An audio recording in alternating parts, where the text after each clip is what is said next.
Fala Imparável, Lucas Neto aqui, eu tô do stand de tiro monólitos aqui, parceiro do Objetivo Concurso, eu tô com o Mário de novo e a gente agora tá na arena, estamos nas trincheiras, como o Mário sempre fala. Mário, a gente está a 5 metros do nosso alvo, explica para eles aí qual é o posicionamento para o iniciante, o cara que vai começar agora a atirar. Pela primeira vez, vamos imaginar que eu tô aqui como neófito total, você vai me instruir para eu começar a atirar. Positivo, Lucas. Aqui é o seguinte, depois de passar todas as instruções teóricas lá fora, noções de balística, empunhadura, esmagamento da tecla do gatilho, a gente vem para a parte prática do tiro. Aqui a gente vai se posicionar a 5 metros, usando como ponto de impacto aquela bolinha lá acima do 5 no alvo humanoide. A gente vai efetuar 8 disparos. Qual é a pistola que você vai cadenciado. atirar aí? Eu vou usar a TS9, uma pistola calibre 9mm, que é de meu uso particular. A gente vai efetuar os disparos, buscando como ponto de impacto aquela bolinha preta lá do alvo. 5. O 5. Tá. Beleza? Você pode falar para nós aí sobre a manuseio mesmo, como segura? A importância de uns fundamentos bem aplicados. Nós precisamos, ao atacar a arma em um coldre, por isso nós precisamos de um coldre de qualidade, atacar o biverteio, que é essa parte da arma. Biverteio, limitador de altura ou rabo de castor. Ao sacar a arma, eu tenho que ter uma empunhadura dupla. Eu costumo fazer uma empunhadura dupla, alta e agressiva. Eu coloco o meu dedo como indexador ao alvo também. Dedo esquerdo é indexador. O dedo da mão fraca, coloco preenchendo toda a parte que a mão direita ainda não preencheu. Sendo assim, eu tenho todo o meu corpo voltado para o alvo e o meu corpo, meus braços, junto com o corpo, levam todos os impactos ao alvo. Olha, chega aqui mais próximo, só uma pequena demonstração. Ó. Eu estou aqui diante do alvo, certo? Estou aqui diante do alvo. Eu vou enquadrar o alvo, ó. Enquadrei, alça e massa. Agora, Lucas, ó, vou baixar minha cabeça, não estou olhando para o alvo. Ó. Os disparos foram lá no alvo. Vamos agora fazer o tiro, como a gente chama o tiro estático. Um tiro onde a gente vai buscar uma determinada área como ponto de impacto. Devagar. Só faz a demonstração de novo, Mário, por favor. Base indexadora, tudo do zero. O carregador já está nela, você sugere o quê? A arma já está municiada, alimentada. Os 3 disparos, ela continua aqui com mais 5 no carregador. Eu ataco a altura do biverteio, né? Para que eu tenha uma empunhadura alta. E ao sacar, ó, a minha mão reativa vem ao peito para recepcionar a arma com a empunhadura dupla, indexando todo o meu corpo. Braços, dedos, arma, ombro, rosto, quadril, ponta de pé ao alvo. Vou lá. Faço alça e massa com calma. Vou lá. Faço alça e massa com calma. Vou lá.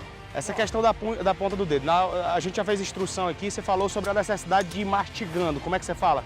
Esmagando. Esmagando, sempre esmagando. Esse eu não coloco dedo demais. Quando eu coloco o dedo demais, o que é que acontece? Ó, ó a arma, ó. Trava. Ela vem para esse lado. É. Quando eu coloco o dedo de menos, ó, ela vem para esse. Se eu coloco só a pontinha do dedo, a arma desce. Então eu tenho que colocar quase que na junção de uma falange para com outra. Coloco. E a arma vai ficar reta para o meu disparo. Perfeito. Beleza? Perfeito. Vamos tentar fazer um aí? Sim. Vamos ver se eu consigo fazer um aí? Vamos lá? Vamos lá. Vamos tentar ver aqui se a gente consegue um agora. Show?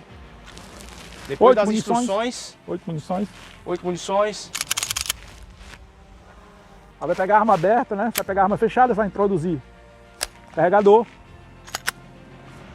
Bom, porque aqui ela já está pronta para qualquer disparo. A trava dela é essa que eu não uso nunca, né? Isso aqui pode lhe matar no confronto armado, eu vou explicar o porquê. Ataca o inverteu lá em cima, ataca a empunhadura alta. Empunhadura alta. Calma, abre. Empunhadura alta. Fala, Imparáveis, tudo bem com vocês? Professor Thiago Aquino na área. Hoje é o dia do direito penal aqui no Batendo Pós-Edital da Polícia Penal do Ceará, né, galera? Concursozão aí top, edital aberto, então é hora da gente realmente arregaçar as mangas e dar o nosso melhor em busca do nosso objetivo, que é a aprovação nesse concurso, né? E a gente aqui, como professor do Objetivo Concurso, a gente está nessa pegada também, estamos nessa batalha juntos em busca da aprovação, tá? Direito penal Você sabe, tá na parte específica aí, né? Virão 10 questões, peso 2. Então você realmente tem bastante importância o estudo nessa disciplina, fechou?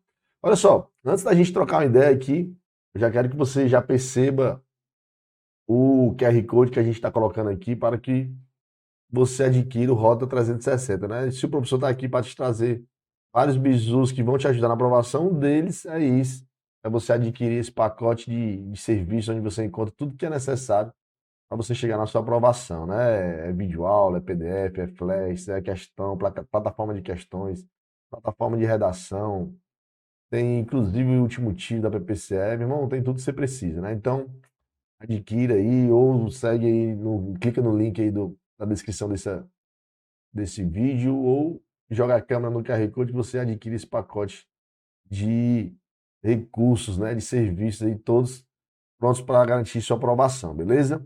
Olha só, no Batendo Pós-Edital aqui a dinâmica tem que ser grande, né? Então a gente não vai trocar muita ideia, vamos realmente aqui já iniciar a apresentação.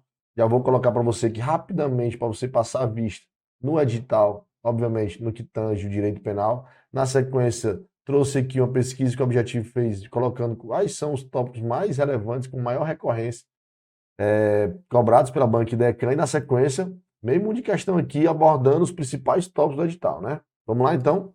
Vamos lá, tamo junto, tamo junto. Vamos lá, já deixa o link, já compartilha a live aí com seus amigos nos grupos e com os seus amigos de estudo, tá? Já coloca todo mundo junto na pegada. Esse vai ser o quê?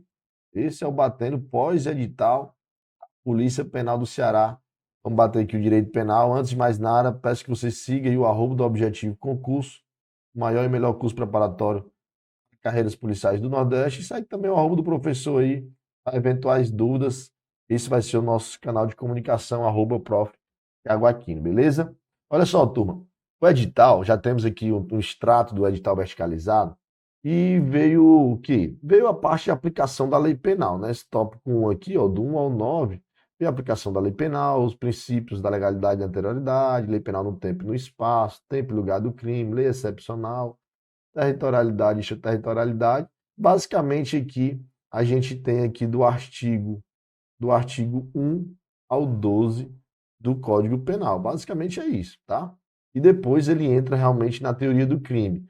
Um detalhe importante é que ele cobrou aqui os conceitos de crime e a evolução histórica, né, doutrinária. Então aqui é aspectos realmente doutrinários acerca da teoria do crime, bem como cobrou a infração penal, os elementos, as espécies e o entendimento de sujeito ativo e passivo. E aí ele entra realmente nos elementos do crime. O fato típico, entra na questão da excludente de licitude. Ele traz o tópico aqui, punibilidade, então pode ser que cobre questões que tratam das espécies, né, das hipóteses de extinção de punibilidade que a gente encontra lá do 107 ao 120 do Código Penal. E aí traz também, obviamente, culpabilidade, imputabilidade, concurso de pessoas, tá? E aqui quase eu passei batido, mas olha só, parte de pena, a única coisa que vai cair é o quê? Concurso de crimes, tá? Artigo 69, 70 e 71 do Código Penal estão no seu edital. E aí entra na parte especial. E na parte especial não tiveram pena, não. Tacaram 7 títulos, todos completos, no seu edital: crimes contra a pessoa, patrimônio, dignidade sexual, incolumidade pública, paz pública, fé pública e administração pública, tá? Aqui nesse Batendo Pós-Edital eu trouxe questões de quase tudo, só não trouxe de incolumidade pública, paz pública e fé pública, até porque a chance desses títulos caírem é menor e a gente só tem uma hora para trabalhar, então eu trouxe crimes da administração pública, dignidade sexual, patrimônio e pessoa, beleza?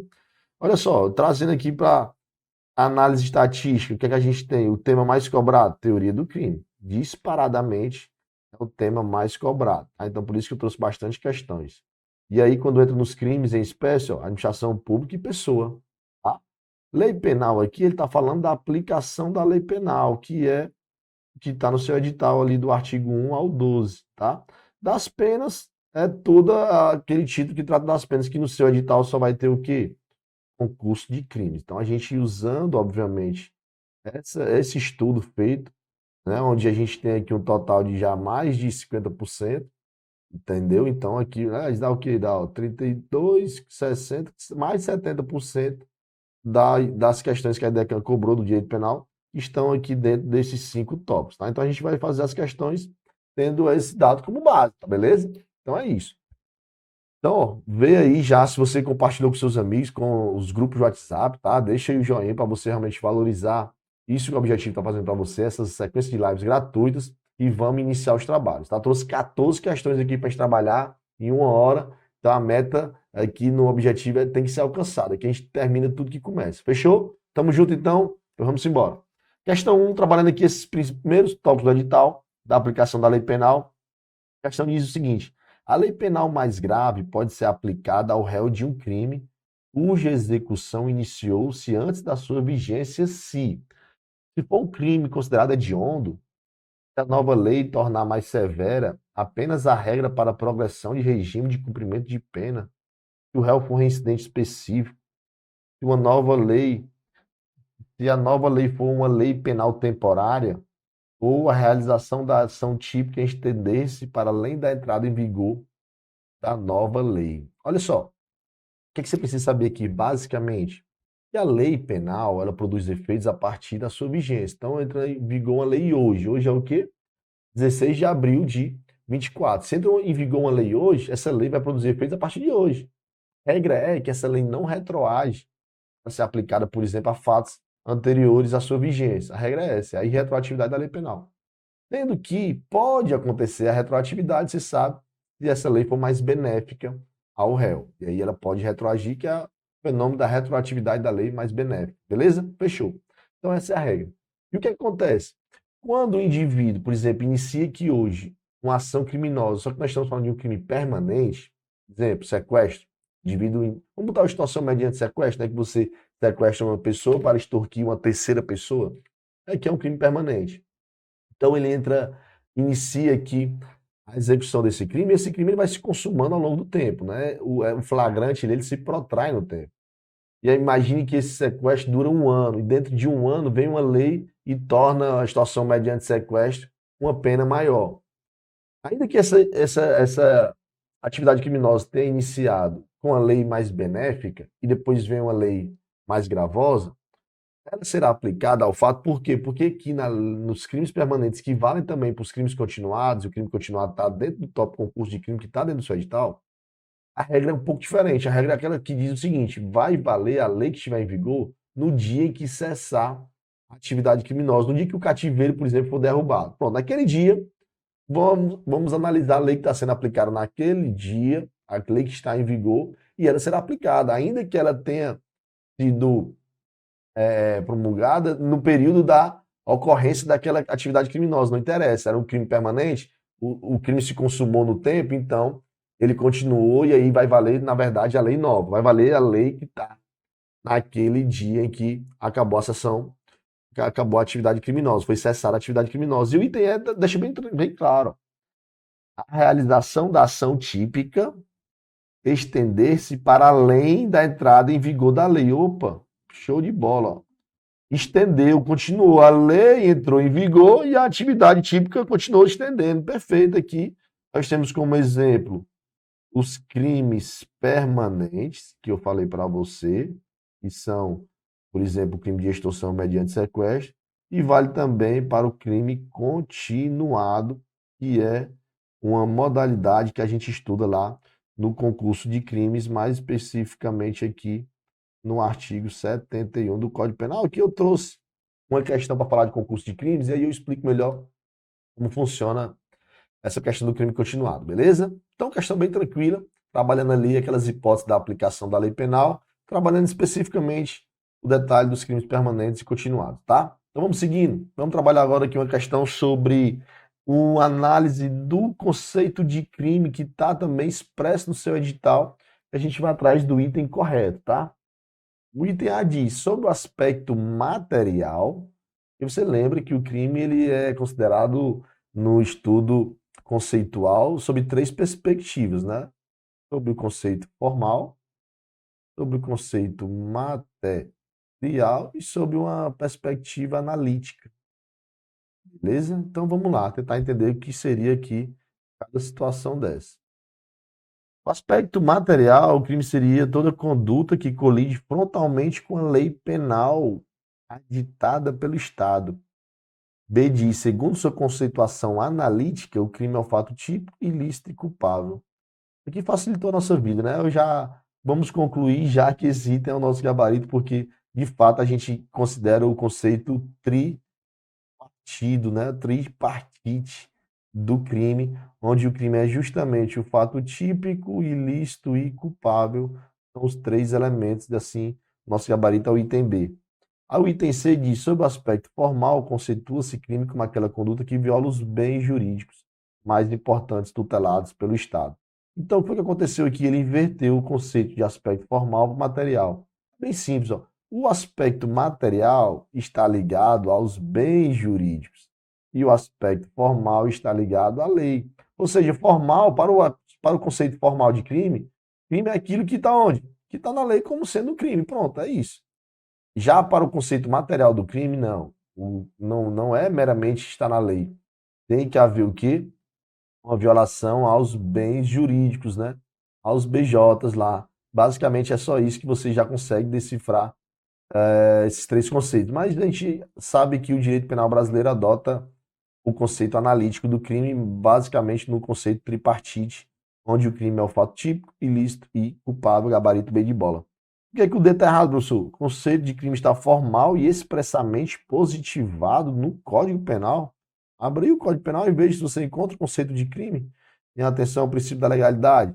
Vale ressaltar que lá na lei de introdução ao Código Penal, que não é a mesma coisa de Código Penal, no artigo 1º, ele traz lá o conceito de crime, né?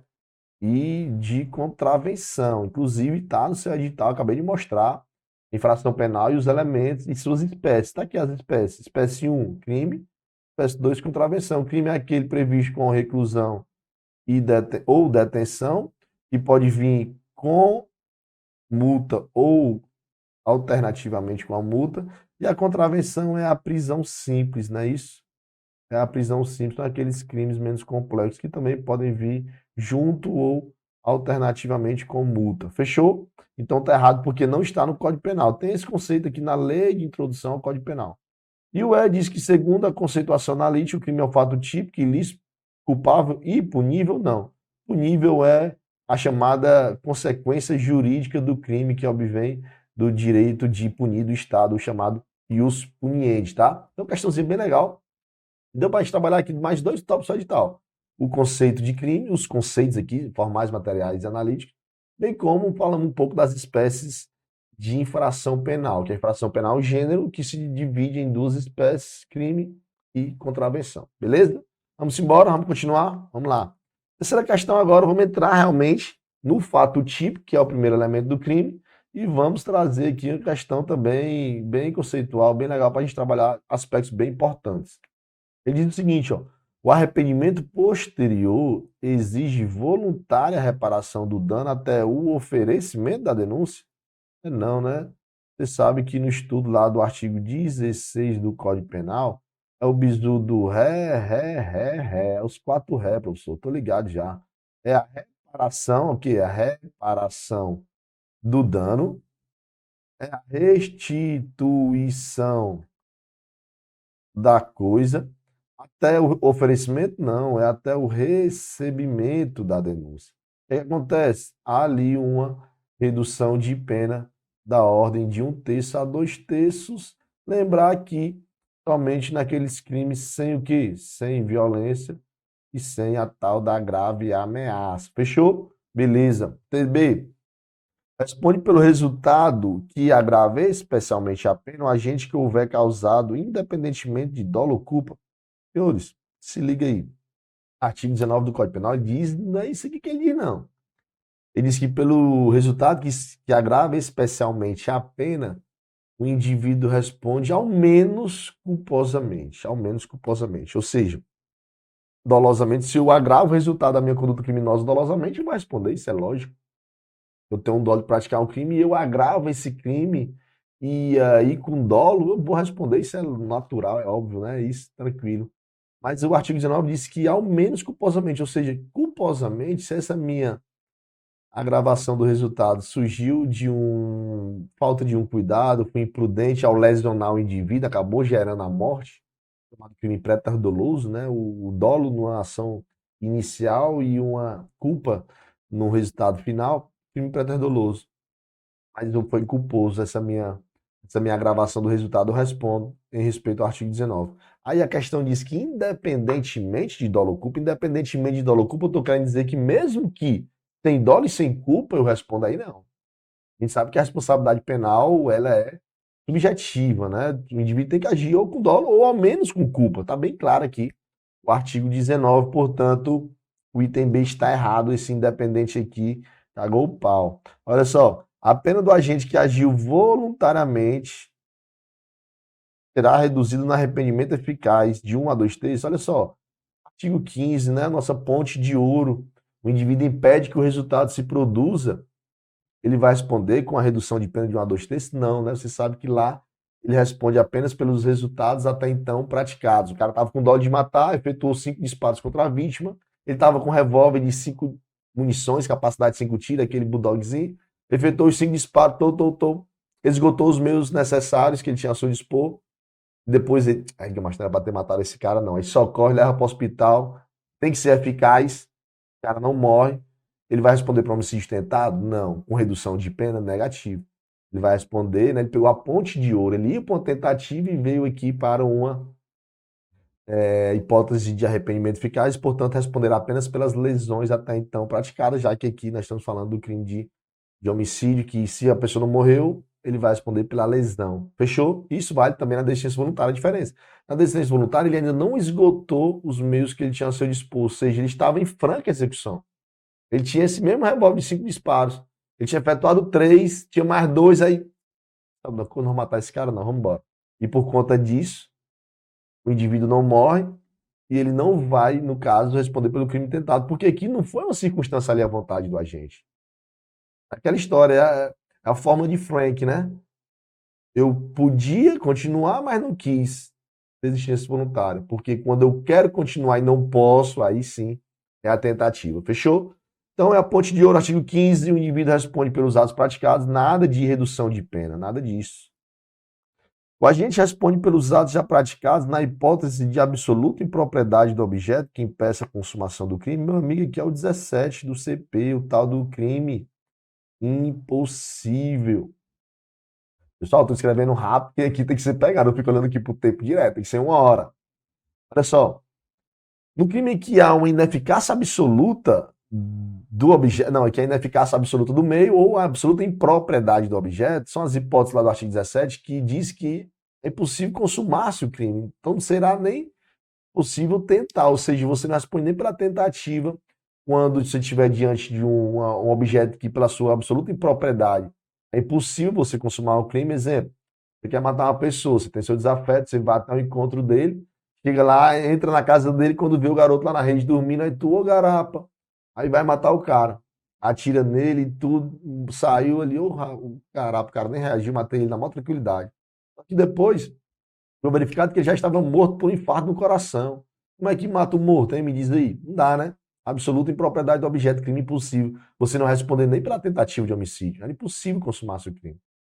E aí ocorre também na segunda hipótese, né? Quando é uma ineficácia absoluta do meio empregado. Você quer matar o cara, viu ele dormindo lá, aí você pegou a arma, pensando que era uma arma real, chegou lá, era uma arma de brinquedo, que impossível executar aquele crime de homicídio, e você efetua ali, pode tacar o dedo na tecla do gatilho e não sai nenhuma munição. Um crime impossível. Esse meio é absolutamente ineficaz para alcançar o crime de homicídio. Fechou? Então também está errado, porque diz aqui que responde pelos atos praticados, negativo. Crime impossível, artigo 17. E o item E diz: o dever de agir no crime omissivo também incumbe a quem não tem a obrigação legal, mas por outro motivo assumiu a responsabilidade de evitar o resultado. Aqui nós estamos diante do 13, parágrafo 2º do nosso Código Penal, que traz a figura dos garantidores. São os 3, né? É de fato aquele que tem a obrigação legal de cuidado, proteção e vigilância, né? Dever legal, o policial militar, né? O policial penal que você vai ser quando você estiver ali na ronda, ali no presídio, trabalhando no seu serviço, você vê um preso contra o outro, um querendo matar o outro, o cara já tá aqui com a, com a guilhotina já armada, e aí você, deixa eu deixar esse bicho matar o outro aqui, aí você deixa e acha que vai responder pela mera omissão de socorro, por uma prevaricação, você está enganado, você responde pelo resultado ali. Você tem um dever legal de impedir aquele resultado, você responde pelo resultado que ocorreu. Se tiver um homicídio e você está com dó de deixar isso acontecer, você responde por um homicídio doloso consumado, se a morte vier. Se não vier por outra circunstância, você responde por homicídio doloso tentado. Tá? Você tem um dever legal de impedir o resultado, você é garantidor, artigo 3, parágrafo 2º. Só que tem mais duas hipóteses. Você não tem um dever legal, você não é, por exemplo, ainda um agente público, ou você não tem outra forma, porque tem a questão da mãe também, com relação ao filho, né, que tem um dever legal de cuidado, proteção e vigilância, mas de alguma forma você assume esse compromisso. Você está indo correr na beira-mar treinado pro TAF, aí, professor, eu tenho que bater 2.500, eu corri aqui pro TAF, quando eu estava indo, aí uma senhora vem com o bebê de colo e me entrega, pedindo para eu segurar ele ali, enquanto ela procura a chave do celular que ficou na barraca da praia, a chave do celular, não, a chave do carro, no caso. Resumindo, ela vai lá e você, de alguma forma, você colocou essa criança, agora você assumiu o compromisso, né, o dever, essa obrigação de cuidado, proteção e vigilância. Portanto, nesse momento, você é garantidor. E aí, por algum motivo, você solta a mão da criança, ela atravessa ali a beira-mar atropelada e morre, você responde por homicídio. Se você for imprudente, por homicídio culposo, tá? É um garantidor. Tá? Então, o que acontece? De alguma forma, você assume a responsabilidade de evitar esse resultado. Quem assumiu a responsabilidade também garantidor, tá certo? E a terceira hipótese é aquele que, com o comportamento anterior, ele produz o risco desse resultado ocorrer. Você produz o risco aqui também. São as três hipóteses de garantidores. Portanto, nossa terceira questão, gabarito é de eco. Fechou? Vamos embora? Trabalhar agora a questão de ilicitude, segundo elemento do crime. Guilherme, com a intenção de socorrer seu filho, Rodrigo, utiliza sem consentimento o carro de seu vizinho, Douglas, para levar Rodrigo ao hospital, né? A ação de Guilherme é considerada. Olha só, ele pegou o veículo sem consentimento, ele subtraiu para si, né? Ele subtraiu para si, portanto, seria aqui, vamos considerar aqui um crime de furto, apesar de que não está claro aqui o dolo de se apropriar do bem, né? Porque aqui a gente entrar no mérito se é um furto de uso e tal, e o furto de uso não é punível dentro do Código Penal, né? No Código Penal Militar lá, eu sou militar, vocês sabem, eu sei que é o furto de uso no penal militar, mas no penal comum aqui não é. Mas a questão está que a gente analisa às vezes com o de ilicitude e vamos entender que aqui é de fato uma subtração e é um crime de furto, tá? Mas o que foi o cerne da questão diz o quê? Que o Guilherme, ele pegou para proteger seu filho, opa, ele estava diante de um perigo atual, a criança ali passando mal, precisando do socorro médico, ele sacrifica um bem jurídico alheio, ele subtrai, ou seja, ele viola um bem jurídico alheio, que é o patrimônio, para a proteção de um bem jurídico seu ou de terceiro, diante de um perigo atual que ele nem criou e nem podia de outro modo evitar, e nas circunstâncias não era razoável exigir-se que ele sacrificasse aquele bem jurídico, portanto, ele está aqui em estado de necessidade, artigo 24 do Código Penal. Aí tem um detalhe doutrinário que é o seguinte: quando eu estou em estado de necessidade, eu sou o pai dessa criança, sou o Guilherme aqui, e eu violo um bem jurídico de uma pessoa que não foi a pessoa que criou esse perigo no qual eu estou presente, é o chamado estado de necessidade agressivo, porque eu estou violando o bem jurídico de uma pessoa que não tem nada a ver. Quando eu violo o bem jurídico de uma pessoa que provocou esse perigo, que eu estou diante, e eu estou nessa mesma condição, estar necessidade, sacrificando um bem jurídico alheio para proteger um direito próprio ou de terceiro, por um perigo atual, que eu não provoquei nem pude de outro modo evitar, ou seja, estou em estado de necessidade, e eu sacrifico um bem jurídico alheio, mas essa pessoa que está tendo um bem jurídico sacrificado foi quem causou o perigo, é o chamado estado de necessidade defensivo, beleza? E a questão cobraria esse conteúdo, esse entendimento, é tanto que diz, ó, a conduta será lícita, porque é acobertada pelo excludente do estado de necessidade agressivo, porque pegou o carro do vizinho que não tem nada a ver com o perigo que ele estava ali presente, tá beleza? Então, tranquilidade, questão número 4, gabarito C de Charlie, e vamos agora trabalhar essa questãozinha bem pequenininha que eu trouxe, ó, questãozona top aqui para a gente trabalhar vários aspectos ligados tanto a culpabilidade quanto questões ligadas doutrinárias à teoria do crime que está também no seu edital. E aí, meu aluno, minha aluna, eu já te digo, vamos fazer a melhor preparação possível, né? Você sabe que para esse concurso você tem que estudar todas as disciplinas, porque você não pode fazer menos da metade nenhum, porque você está fora do jogo. E nessas específicas que ao todo somam 20 pontos para a sua prova, você sabe que você tem que ir forte. E a gente sabe que a IDECAM, mesmo o concurso sendo nível médio ou superior, ou para bacharel em direito, não interessa. Eles não têm isso, eles muitas vezes cobram o básico, letra de lei, mas outras vezes cobram jurisprudência, outras vezes cobram entendimentos doutrinários. Então, o meu conselho é, faça a melhor preparação possível para você chegar forte e fazer realmente uma excelente prova e ter um excelente resultado. Fechou? Olha só, vamos trabalhar aqui o que aqui quer dizer essa questão. Ele começa aqui, ó, para a teoria finalista. Já te digo que a teoria finalista hoje é a teoria adotada para o estudo da teoria do crime, né? Depois a gente explica como chegou a teoria finalista, que antes era a teoria clássica, depois veio a neocantista, até chegar a finalista, que é como é a teoria do crime que a gente estuda hoje, é a teoria finalista, tá? E aí, para a teoria finalista, a culpabilidade é um juízo normativo, não tem mais aspectos psicológicos, porque antes o dolo e a culpa na teoria clássica, até mesmo na neocantista, o dolo e a culpa era avaliado lá dentro da culpabilidade, tá?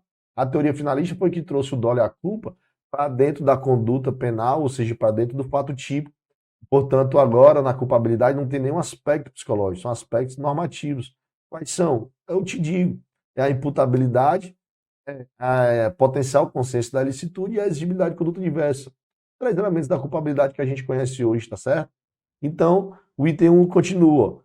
É um juízo normativo que reprova o autor de um fato típico e antijurídico, lógico. Se eu estou analisando a culpabilidade, eu já vi que o fato é típico e é antijurídico. Quando se verificam concomitantemente, tem que ter os três, ó. A potencial consciência da ilicitude ou antijuridicidade, né? A imputabilidade e a exigibilidade de conduta diversa. Perfeito, o item 1. O item B diz: cometeu fato sob coação moral irresistível e estrita obediência à ordem superior hierárquica, não manifestamente legal, aquelas hipóteses lá do artigo 22 do Código Penal, são hipóteses previstas no Código Penal de excludente de culpabilidade, exatamente por qual exculpante? A inexigibilidade de conduta. Olha só, um detalhezinho aqui, vou até botar um marca-texto, tá? Para você ficar ligado. Aqui eu falei para você que a exigibilidade de conduta é um elemento da culpabilidade. E agora eu te digo que a inexigibilidade de conduta é o quê? É uma excludente de culpabilidade. Exato, professor. Por quê? Porque a exigibilidade de conduta diversa, ela figura um elemento da culpabilidade que é aquela situação de nós aqui como sociedade analisar uma conduta criminosa que foi típica, ilícita e dizer era exigível que esse indivíduo se comportasse diferente. Diferente como? Que ele não tivesse praticado esse fato típico e jurídico, que ele tivesse se comportado de acordo com as normas do ordenamento jurídico. Era exigível que ele fizesse isso. Agora, se eu estou diante de uma coação moral irresistível, ameaçou minha família para que eu subtraísse o dinheiro do banco que eu trabalho, ou eu estou diante de uma ordem que aparentemente não é ilegal e eu cumpro, então, é exigível da minha parte que eu me comportasse como ordenamento jurídico? Não, é claro que uma conduta inexigível de acontecer por conta de uma coação moral irresistível, que qualquer um de nós faria isso, subtrairia o dinheiro do banco por ter sua família sequestrada, ou você, como policial penal, diante de uma ordem do diretor do presídio que você trabalha, ele dá uma ordem e você observa, essa ordem é legal, você não vislumbra nenhuma ilegalidade, então você tem que cumprir de fato e depois verifica que aquela ordem era ilegal. É inexigível cobrar isso de você, portanto, você está diante de um excludente de culpabilidade, tá? Então, fica só ligado aí nesses termos, tá? Aí o item C diz, ó, a exclusão da culpabilidade por inexigibilidade de comportamento conforme o direito, olha só, ele explicando bem legal, a inexigibilidade de comportamento conforme o direito é admitida por significativa parcela da doutrina e da jurisprudência, mesmo em hipóteses não previstas na legislação. Isso é verdade, tá, pessoal? Tem até um julgado, que eu vi até uma questão da IDECAN já, sobre uma mãe que já tinha mais de 4 filhos com microcefalia, que teria o 5º filho, que também já estava constatado que teria esse problema de formação do cérebro e a mãe resolve fazer o aborto e o entendimento da jurisprudência é que esse aborto seria, não seria punível, porque apesar de típico e ilícito, essa mãe ela estaria diante dessa excludente de culpabilidade, que é a inexigibilidade de conduta diversa. Ou seja, seria uma inexigibilidade de conduta diversa sem estar no artigo 22, sem ser uma coação moral irresistível e sem ser uma obediência a uma ordem não manifestamente ilegal. E a jurisprudência aceita que é possível haver outras condições que tragam essa inexigibilidade de conduta, beleza? Então, tá ok, aqui o item 3 está correto. E o item 4 diz da culpabilidade pela vulnerabilidade proposta por Zaffaroni. Isso aqui, pessoal, é bem simples, é o princípio da co-culpabilidade. O que é que dizia Zaffaroni? A co-culpabilidade. E a culpabilidade é a nossa é a reprovação social da conduta, que já foi típica e antijurídica. Para Zaffaroni, diz que o Estado, ao punir esse indivíduo, ele teria que analisar também a condição na qual esse indivíduo se encontra, e foi justamente por uma ausência de um serviço essencial, de educação, saúde, moradia, de emprego, e por isso esse indivíduo estaria cometendo crimes, e, portanto, o Estado, na hora de punir, tinha que colocar a mão na consciência e ver a sua participação nisso, por isso que fala co-culpabilidade, portanto, reduzir sua pena, e é isso que diz o restante do item. Expressa uma busca limitação da violência punitiva, chama de violência punitiva, o Estado impor uma sanção.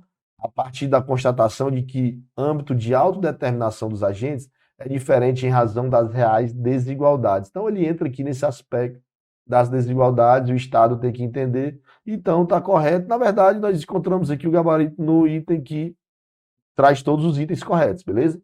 Mas é uma questão bem tópico, nível, né? Você viu o nível doutrinário, inclusive jurisprudencial, bacana para a gente ficar realmente bem preparado. Fechou? Vamos trabalhar aqui agora uma questão de concurso de pessoas que está dentro do seu edital. Concurso de pessoas, pessoal, ó, 3 artigozinhos, você tem que matar eles para poder, que é uma questão de concurso de pessoas, você não perder, beleza? Ó. E ele quer o quê? O item correto. O item A diz: quem de qualquer modo concorre para o crime incide nas penas a este combinadas, fechou, na medida da sua punibilidade, não. Na medida da sua culpabilidade.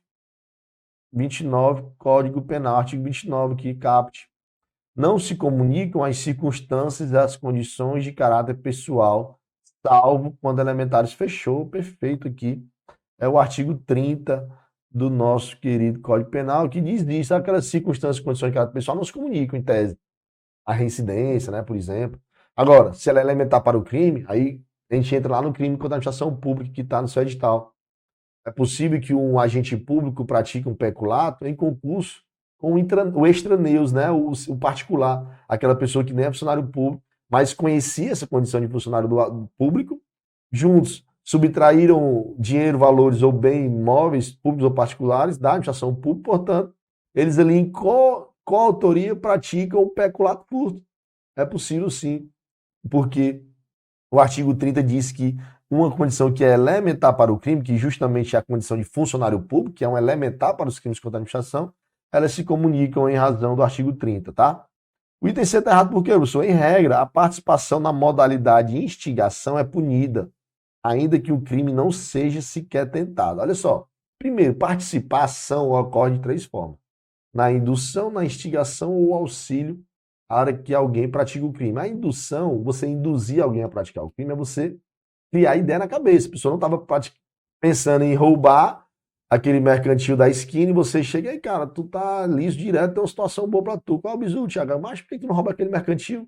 O apurado ali é bom. O cara, boa ideia, eu vou roubar. Induzir ele a praticar o crime. Agora, lógico, nós estamos aqui em tese, quando eu induzo e ele cria essa mente, ele está começando a cogitar.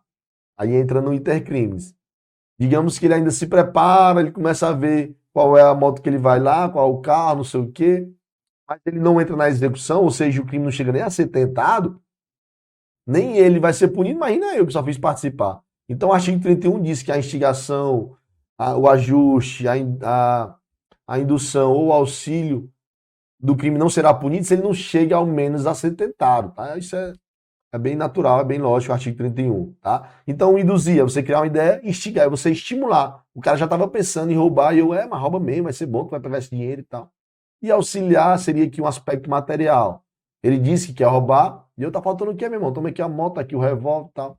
Tô auxiliando materialmente, são as 3 situações em que há participação, mas ele está dizendo que será punida, ainda que o crime não foi não, se não foi nem tentado, meu irmão, nem ele, nem eu vamos responder por nada. A mesma pena é aplicável a todos os coautores, ainda que a participação seja de menor importância. Primeiro que ele fere aqui a individualização da pena, né? E segundo, ele traz aqui uma hipótese que está prevista no 29, parágrafo 1º, que é a participação de menor importância. A participação, o juiz vê que realmente foi pouco importante. Ela contribuiu para o crime, contribuiu de alguma forma, o cara induziu, instigou, auxiliou, mas foi de menor importância, o juiz pode reduzir a pena de 1/6 a 1/3, tá? Artigo 29, parágrafo 1º, a gente encontra aqui essa previsão. E aí o item E traz, no caso do concorrente que quis participar de crime menos grave, aqui é a participação dolosamente distinta ou desvio subjetivo, que é aquela situação em que o camarada combina de praticar um crime, de praticar só o furto. Ah, mas vamos só furtar lá e tal, tu entra lá, eu fico aqui fora, quando tu sair eu pego o carro, a gente vai. Aí o indivíduo entra, pula o muro, quando vai ver tinha uma pessoa lá, ele mata a pessoa e tal. Aí o camarada que combinou só o furtozinho, ele vai responder por essa morte também? Né, por esse lado? Não.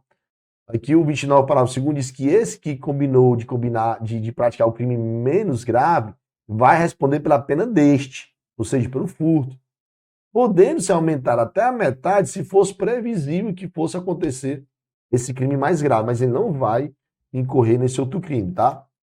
É a participação dolosamente distinta ou desvio subjetiva do 29, parágrafo 2º. Fechou? Essa é uma questão bem legal que a gente acabou trabalhando aqui. O 29 e os seus 2 parágrafos, o 30 e o 31. Matamos aqui os 3 artigos do concurso de pessoas, tá? Olha só, questão aqui bem complexa também.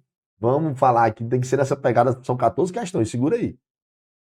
Para falar de concurso de crimes, e já entra aqui um pouco na parte especial, porque ele já entra em algumas qualificadoras do homicídio. Então, concurso de crimes está no seu edital, é a única coisa que está de penas no seu edital, então é possível que caia, e é bem simples, tá? Dá para você ficar bem também no concurso de crimes, se cair questão, você não perder. Olha só, Heriberto, casado com Filomena, vou até botar um marca-texto aqui para a gente ir lendo com calma.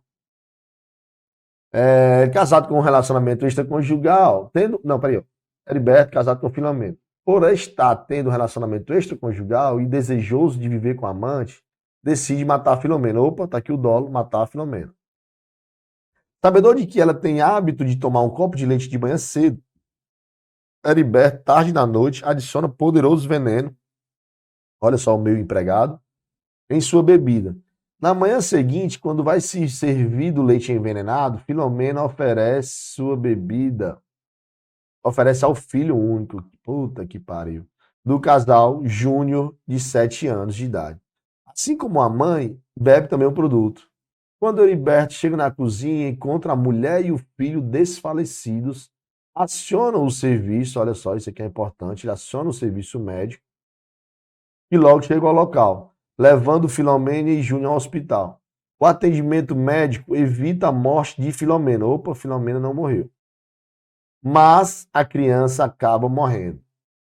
Em decorrência da intoxicação do veneno, né? Vamos lá, beleza. Vamos lá, rápido aqui para a gente ir logo para os itens. O indivíduo praticou uma ação, ele botou o veneno no leite. Uma ação, houveram aqui 2 resultados. A mãe não morreu, homicídio tentado, a criança morreu, tá? Beleza. Homicídio tentado, em tese. Por que em tese? O que ele fez quando ele percebeu que estavam lá os 2 desfalecidos? Ele liga para o serviço de emergência, ele liga para a ambulância. E aí traz o socorro. De fato, a mãe não morre. Então aqui não adianta nem discutir se esse socorro era para a mãe ou para o filho, não adianta, de forma ou de outra. Ele impede que o resultado ocorra dela, portanto, nós estamos diante do arrependimento eficaz, que eu já expliquei lá atrás, nas primeiras questões, que o indivíduo não responde mais por uma tentativa, ele responde pelos atos praticados, tá certo? E aí, a criança não, a criança morre, tá? Ele tinha o dó de praticar esse homicídio contra o filho? Tinha não, né?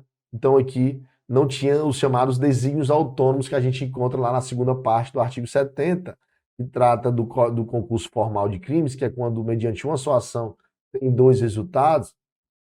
E aí, quando há os desígnios autônomos, se ele tivesse o dolo de matar a mãe e o dolo de matar a criança, a gente ia para o sistema do cúmulo material da soma das penas. Mas não.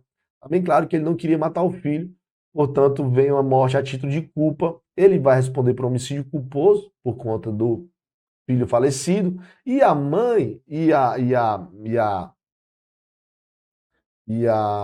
cadê? A Filomena, né? Ela não morre, não vai responder por homicídio tentado, né? Pelo em respeito ao arrependimento eficaz. Beleza? Então, tranquilo, concurso formal. Se não tem os desígnios autônomos, não é o concurso formal impróprio. É o chamado concurso formal próprio, ou também chamado perfeito, beleza? Então, olha só, vamos ver quais são os itens aqui e a gente vai analisar para marcar. Vamos lá. Ponderar em concurso. Não, concurso material eu já descarto, nem leu. Concurso formal impróprio, o impróprio eu acabei de falar. Tem que ter os desígnios, né? Que assim como o Código Penal diz, desígnios autônomos. E nada mais é, galera, os dolos. Ele teria que ter o dolo de matar tanto a Filomena quanto a criança. Está bem claro que ele não tinha, então não é concurso formal impróprio. Concurso formal próprio, beleza. Concurso formal impróprio também não. Concurso formal próprio, beleza. Então, pô, já vai ficar entre o C e o E. O C diz. Homicídio doloso em relação à morte de Júnior, do filho? Claro que não. Claro que não. Com a qualificadora do emprego de veneno e o aumento de pena decorrente de haver praticado o delito contra menor de 14 de idade, bem como. Não foi doloso, tá descartado. Vamos ver se o E tá belezinha.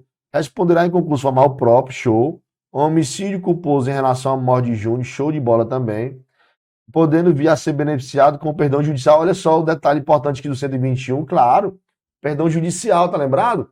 Aquela situação em que o indivíduo pratica um crime culposo, um homicídio culposo, que as consequências do crime são tão graves que torna desnecessário qualquer sanção penal. O juiz pode deixar de aplicar a pena, poderia sim, a esse caso, vir o perdão judicial.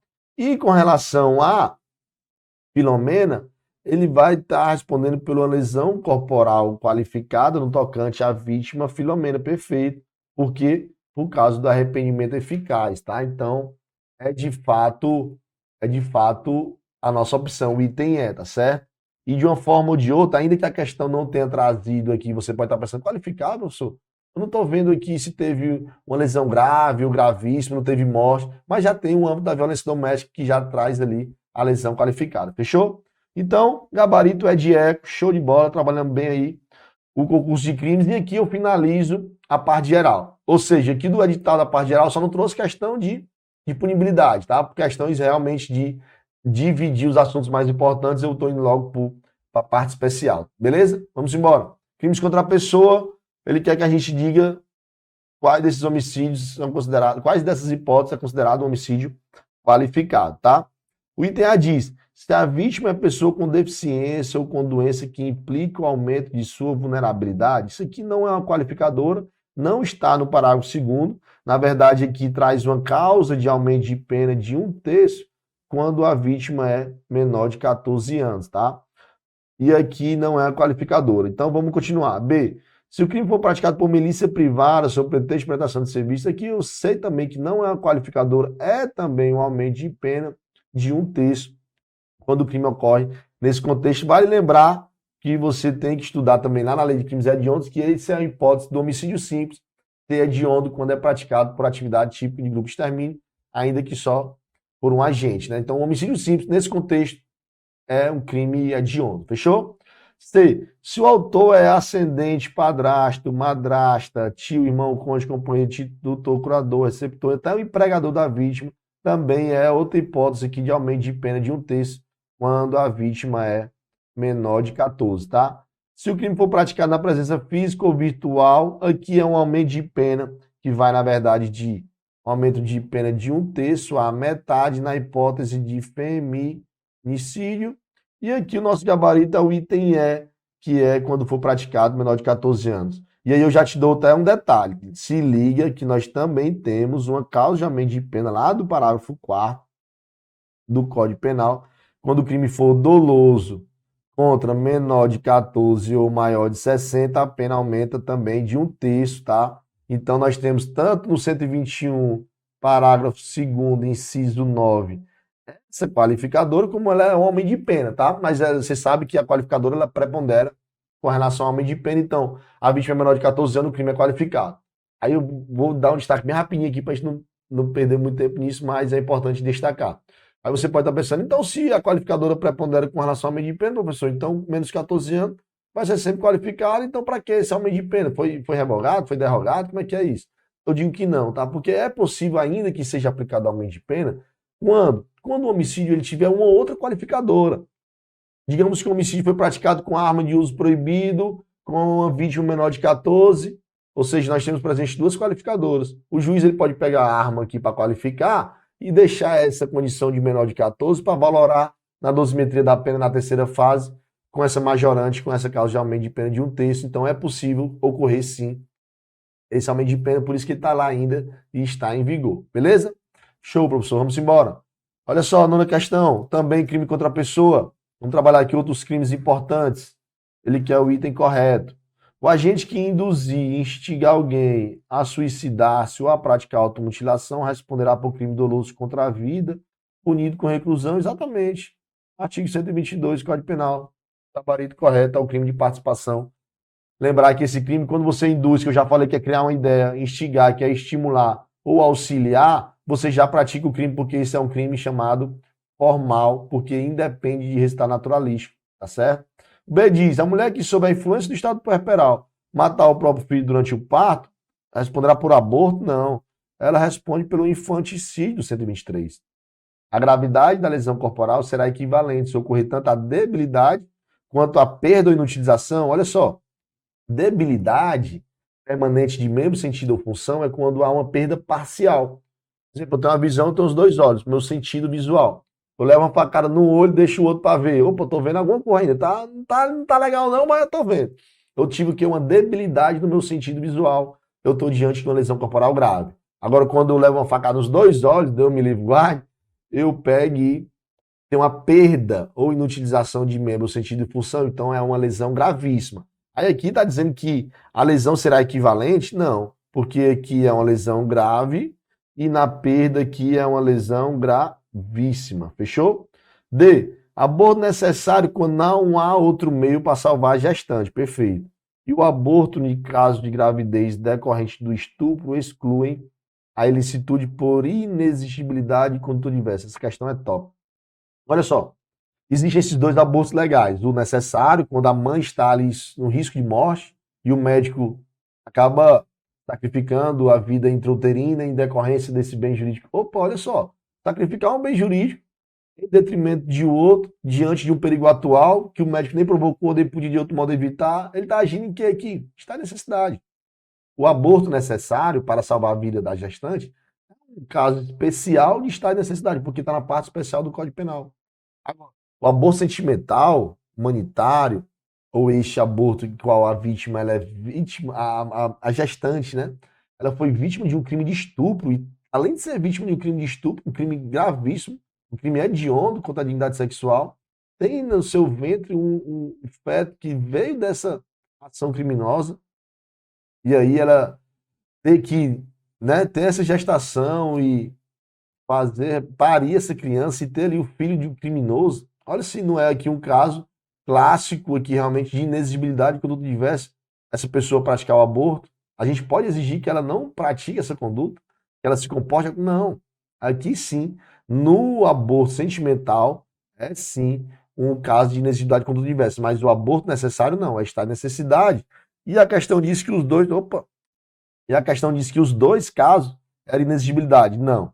No aborto necessário é estado de necessidade. Fechou?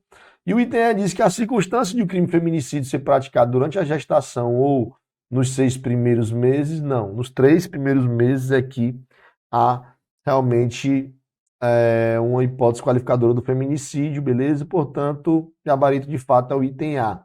Vamos seguir agora, trabalhar a questãozinha de crime contra o patrimônio. Fabiana, em agosto de 2023, invade galinheiro de um vizinho, então ausente, de onde retira 6 galinhas, 2 das quais abate para sua alimentação, vendendo as demais, passando-se por seu dono. Fabiano não possui qualquer anotação criminal. Opa, garoto é o quê? Primário. E o valor total? Opa, o valor menor que um salário mínimo. Se é menor que um salário mínimo, é chamado o quê? Uma coisa de pequeno valor. Preenchemos aqui os dois requisitos do 155, parágrafo 2º, onde pode trazer aqui 3 consequências jurídicas. O juiz pode o quê? Ele pode substituir a reclusão por detenção, ele pode diminuir a pena de 1/3 a 2/3, ou ele pode até mesmo aplicar somente a pena de multa, tá certo? Seria um furto privilegiado. Opa, tem calma. Tem as opções de qualificado. Será que não tem nenhum qualificador, hein? Galinha. Opa, meu amigo, aqui é um semovente domesticável de produção. Opa, aí, semovente domesticável de produção. Ela não é. A negada vende ou não vende galinha aí? Então, nós temos aqui a previsão da qualificadora lá do artigo 155, parágrafo 6º, tá? Portanto, é sim um furto qualificado e que é possível haver o furto híbrido também, privilegiado qualificado, desde que a qualificadora tenha natureza objetiva. Isso vale também para homicídio. O furto é mais fácil porque só tem uma hipótese que traz uma natureza subjetiva, que é o furto praticado com abuso de confiança. Todas as outras qualificadoras do furto são de natureza objetiva, inclusive o furto de semovente. Portanto, aqui nós estamos diante de um furto qualificado, privilegiado. Portanto, o gabarito é C de Charlie. Questão bem legal. Show de bola. Vamos embora. Mais uma de crimes contra o patrimônio. Fulano de tal adentra a residência de Beltrano mediante escalada. Olha só. Aqui é uma qualificadora do furto, né? Beleza, vamos continuar. Para subtrair seus pertences. Após conseguir o seu desiderato, conseguiu o quê? A subtração. Após a subtração, ele é visto pelo vizinho quando deixava a residência de Beltrano. Quando então o ameaça, asseverando que se ligasse para a polícia, voltaria para matar. Nesse caso, é um furto simples, é um furto qualificado, seria roubo ou roubo qualificado? Olha só, pessoal, nós temos no artigo 157, parágrafo 1º, uma situação que é chamado roubo impróprio. Aquele roubo, ele começa igual o furto, sabe? O cara começa ali sorrateiramente, subtrai, ou aqui ele vai, uma escalada, pula o muro, com a intenção de subtrair, ele não está aqui empregando violência, tem grave ameaça. E aí ele subtrai a coisa, ele inverte a posse, ele já tem a subtração. Após a subtração, isso é a grande chave, tá? Aí após a subtração, o indivíduo emprega violência ou grave ameaça. Para quê? Ou para garantir a detenção da coisa, ou para garantir a impunidade. Olha só, o indivíduo, o vizinho, disse que fazia o quê? Que ia ligar para a polícia. Quando ele viu que o vizinho ia ligar para a polícia, ele ameaçou, meu irmão, se tu ligar eu te mato e tal. Após a subtração da coisa, ele empregou uma grave ameaça para garantir a impunidade, roubo impróprio. Artigo 157, parágrafo 1º. E aí você esquece essa qualificadora do furto, porque já não é mais furto. Já não é mais furto, agora é o roubo do 157, parágrafo 1º. Mas aí, professor, não seria o roubo qualificado? Não, cara, já guarda aí, ó. O roubo só é qualificado se gerar lesão grave, ou gravíssima, lógico, né? Ou se gerar morte. Qualquer outra hipótese envolvendo o roubo, ele pode até ser um roubo circunstanciado, um roubo majorado com aumento de pena. Mas qualificado não será, porque só qualifica o roubo se gerar lesão corporal grave ou gravíssima ou morte, tá certo? Portanto, aqui o gabarito é o item B, de fato é um roubo. É um roubo impróprio, mas é roubo. Então tá certo aqui. Beleza? 157, parágrafo 1º. Bora agora, mais uma questão. Agora, crime contra a dignidade sexual, que tá também no seu edital. E vamos trabalhar aqui o crime do 217A, inclusive trabalhando o entendimento jurisprudencial, que é o estupro de vulnerável. Ele diz o seguinte, ó, impede a responsabilização do agente na qualidade de partícipe? Claro que não. Se você induzir, instigar ou auxiliar, ele pratica o estupro de vulnerável. Agora só tem um detalhe, porque tem um crime de corrupção de menores, lá do 218. Corrupção de menores é você induzir alguém a praticar o crime com outrem. Não há uma pessoa determinada, tá? Basicamente é isso. Agora, se eu induzo uma menor de 14 anos a praticar um homicídio com o fulano, é que o fulano pratica, eu entro também como partícipe desse estupro de vulnerável. Portanto, o item A está errado, porque está dizendo que impede, não impede, é possível sim a responsabilização. B, prescinde de contato físico. Olha só, prescinde, decadora, né? Prescinde diz o quê? Dispensa, não é isso? Diz o quê? Não é necessário, professor. Porque se é imprescindível, é porque é necessário, é porque é indispensável. Prescinde de contato físico, perfeito, tá? Entendimento do STJ que não há necessariamente o contato. Inclusive, isso pode acontecer até de uma forma virtual. Um indivíduo tarado aqui, mediante aqui uma webcam dessa, entra na mente de uma criança vulnerável, menor de 14 anos é vulnerável, manda que ela pratique atos libidinosos contra ela mesma para satisfazer a sua própria lascívia, ele comete sim um crime de estupro de vulnerável, portanto, o nosso gabarito aqui prescinde de contato físico para a ocorrência do estupro de vulnerável. Mas por que os outros estão errados? Não é considerado hediondo? É sim, 217A está lá na 8.072, é um crime hediondo. Pode ser considerada atípica diante de eventual consentimento. Meu amigo, tem escrito lá na norma, no 217A, parágrafo 5º, diz que independe se tem o consentimento da vítima, independe se ela já teve outras relações sexuais anteriores, presunção de violência absoluta. Aqui o crime, o verbo é ter. Ter condição carnal. Ter ato libidinoso com menor de 14 anos, e aí vale o destaque que o estupro de vulnerável não é só quem é menor de 14 anos. É aquela pessoa também que tem uma enfermidade, uma doença mental, não, por isso não tem uma necessidade de discernimento do que faz.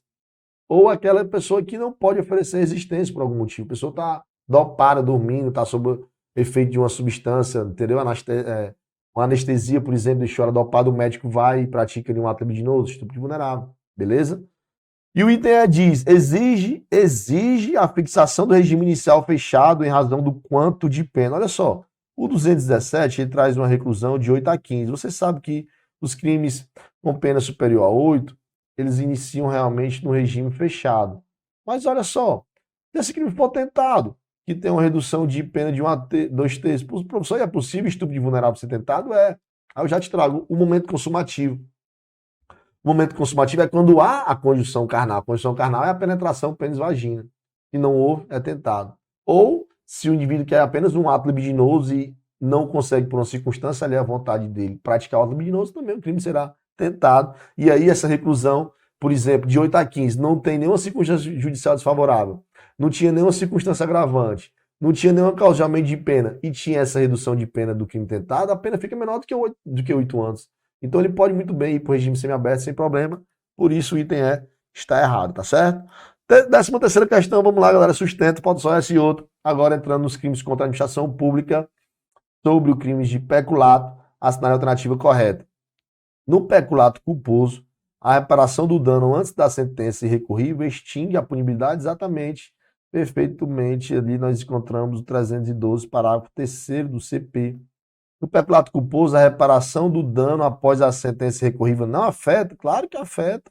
O mesmo parágrafo 3º diz que a pena vai ser diminuída de metade se essa reparação é após a sentença. Todas as formas de peculato são punidas com reclusão? Não. Nós temos o referido peculato culposo, que traz também a detenção, e o chamado peculato hacker. Peculato hacker lá do 313B também traz uma pena de detenção. E o peculato por erro de outro é isento de pena? Não, é o crime também do 313, portanto, item A, gabarito é o 13, o item, gabarito é o item A. Vamos fechar, galera, 14ª questão, administração pública, o item correto. Há crime de peculato ao apropriar-se o particular de bem móvel de que tem a posse entregue para o particular. Olha só, questão é besta, mas tem gente que cai, joga logo no item A. Você vê, peculato, apropriar bem móvel. Ixi, é crime peculato? Não, cara, olha só, apropriar o particular. É apropriar o funcionário público de que tem particular, de bem móvel, que tem a posse entregue para o particular, entregue para o particular.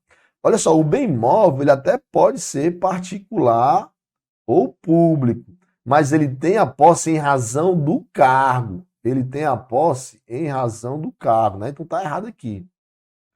B, ó, é o crime de inserção de dados falsos em sistema de informações quando o funcionário público realiza a inserção de dados falsos, altera ou exclui indevidamente dados corretos nos sistemas informatizados ou banco de dados da administração pública com o fim de obter vantagem devida. Pessoal, existe o chamado peculato eletrônico, tá? É o peculato eletrônico do 313A. Só que eu não vou nem analisar ele aqui, não. Vamos continuar aqui, ó. Ele traz no item C o seguinte: há o crime de modificar ou alterar o não autorizado do sistema de informações, em modificar ou alterar o funcionário do sistema de informações ou programa de informática sem autorização, é o chamado peculato. Esse é o hacker, tá? Vou nem analisar, vamos continuar. Há crime de concussão em solicitar, Não, solicitar é corrupção passiva, não é concussão. É corrupção passiva exigir? Não, aqui é a concussão, ele inverteu aqui as bolas. Então tá entre o B e C. Olha só, pessoal, um detalhezinho, o peculato eletrônico é o 313A. De fato, é esse crime de facilitar ou inserir dados falsos no banco de dados da administração pública, ou excluir ou alterar dados verdadeiros também desse sistema de dados, com o fim de obter lucro ou de causar dano à administração pública. Só que aqui tem um detalhe importantíssimo. É o 313A, porque é o funcionário autorizado. O Código Penal trouxe isso aqui para o concurseiro decorar. 313A, funcionário autorizado. Porque aqui esse cara, ele é o cara que manipula mesmo o banco de dados. E ele vai e insere os dados falsos ou ele exclui os dados verdadeiros, tá certo? Com esse intuito de obter vantagem ou de causar dano. Ele pratica o crime de peculato eletrônico. A questão disso que o funcionário público não é qualquer funcionário público, tinha que trazer aqui o funcionário autorizado. Por isso que o item B está errado. E o C está perfeito, de acordo com o artigo 313B, é de fato peculato hacker, o crime de modificar ou alterar o funcionário. Olha aqui que ele não traz o funcionário autorizado, é qualquer funcionário. Ele altera sistemas de informações ou programas, tá? 313B, portanto, 14ª questão, o gabarito é o item C de Charlie, beleza? Pessoal, e aqui a gente encerra a nossa participação nesse Batendo Pós-Edital, né? Foi bem dinâmico, mas deu para a gente trabalhar diversos tópicos importantíssimos para o seu edital, tá? Aproveito finalizando aqui, né? Para você, aqui para você adquirir esse Rota 360. Vamos para cima, galera. Esse carro é muito top, R$7.000. Escala excelente, então vocês estão diante de uma excelente oportunidade e tem que ir para cima das 600 vagas, tá? Espero ter lhe ajudado, tamo junto, qualquer dúvida aí acerca da nossa aula ou qualquer outra situação que envolva aqui o direito penal, @prof. Thiago Aquino, o professor tem o maior prazer em ajudar você, fechou? Tamo junto então, bons estudos, tamo junto, até depois da posse, valeu galera!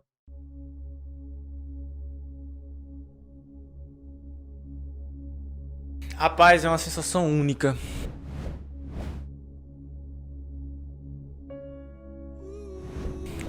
Quando eu procurei meu nome naquele 28 de maio deste corrente ano, foi uma sensação única.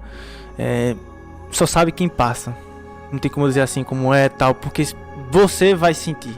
Véi, eu vou dizer o que é universal. O estudo, ele vale a pena. Eu nunca vi alguém dizer que se arrependeu de estudar, velho. Nunca vi. Boa. Eu quero dizer, pô, eu perdi meu tempo. Tem uns que se arrependeram de não estudar, né? Tá, viu? De não estudar, né? Pô, não vou esperar sair a banca. Não vou esperar sair o edital depois. Não vou esperar sair só o próximo, porque nesse não dá. Aí fica o ciclo eterno, né, velho? Eu não consigo entender essa galera. Então não é sonho, né, bicho?